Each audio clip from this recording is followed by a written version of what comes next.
Mon général Mamadi Doumbouya, way donc andi paradis de la vérité ne awa alhamdulillah yetude Allah.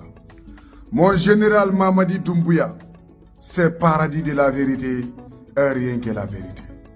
Mon général Mamadi Doumbouya, si gonga foti wa fello min paradis de la vérité mi ƴawayngo. Mon général Mamadi Doumbouya, ɓe ndeniraɓe men ɓe siɗɗo yeeso mon ɗo ko nene frejo men wonni Aliou Ba. Mon général Mamadi Doumbouya, hay si tawi fop wawali humpitagol Aliou Ba, mais nene makko kan no duwa humpitagol fi ɓiɗɗo maɓɓe on.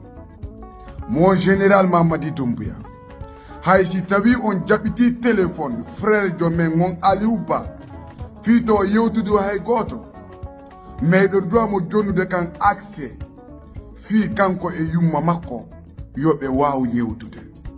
Mon général Mamadi Doumbouya, mi sikki aɗa andi ko woni kon hakkunde nene e ɓiɗɗo. Fop no wawi wiwde ɓe humpitake Aliou Ba, ɓe anda fi Aliou Ba, si ɓe noddi ala e feƴƴude, mais nene Aliou Ba quand même no duwa humpitagol fi ɓiɗɗo maɓɓe on. Mon général Mamadi Doumbouya, depuis frère jo men on Aliou Ba nanga ha ko men woni ɗo, goto humpitake fi makko, yumma makko anda fi ɓiɗɗo maɓɓe on. Mon général Mamadi Doumbouya, mo wawi yo waddoyi ndaruɓe neniraɓe men, ndara état maɓɓe on, ndara kadi ko ɓe wonir non, ndara kadi duuɓi maɓɓe ɗi. Sa nangi ɓiɗɗo maɓɓe on e hoore ko ɓiɗɗo maɓɓe on ko bonna kon hay fus, parce que frère jo men on Aliou Ba o bonna hay fus, ko yewtuɗon kon ko ɗum non kadi o filliti.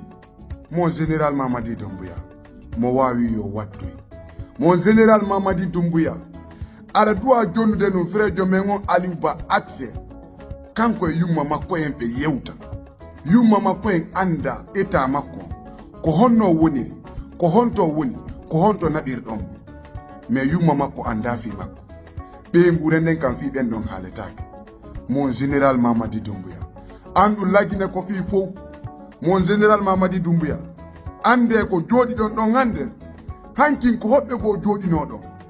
Mon général Mamadi Doumbouya, ande nawon Allah, ande kadi on wonata kadi nelaɗo, ande ko ñamoɓe lanɗam, ko maccuɓe Allah, ko wona woniri wo on yiyata piiji ɗin fop, on wata andude piiji ɗin fop, on wata wadde piiji ɗin fop, mais ko jama on yeytoto on, ko duwa ɗon ko wadde e ko duwa ko kon wadde.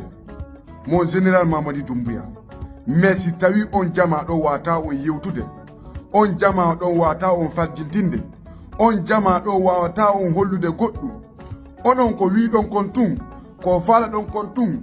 Mon général Mamadi Doumbouya, awa andu ala ko Allahu subhanahu wa ta'ala on ronki.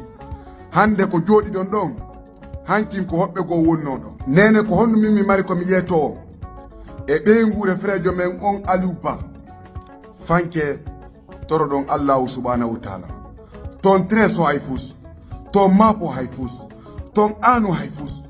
Wallahi kala ko Allahu subhanahu wa ta'ala muuyi ko ɗum ɗo waɗata.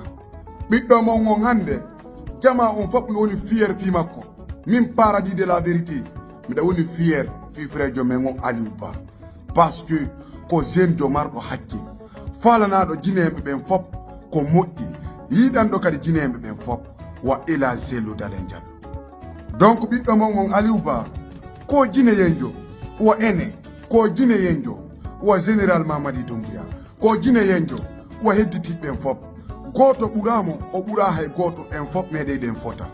Donc yo Allah reenu en fop meɗen libéré frère jo men on Aliou Ba, c'est paradis de la vérité et rien que la vérité. Partagez au vidéo maximum et wassalam.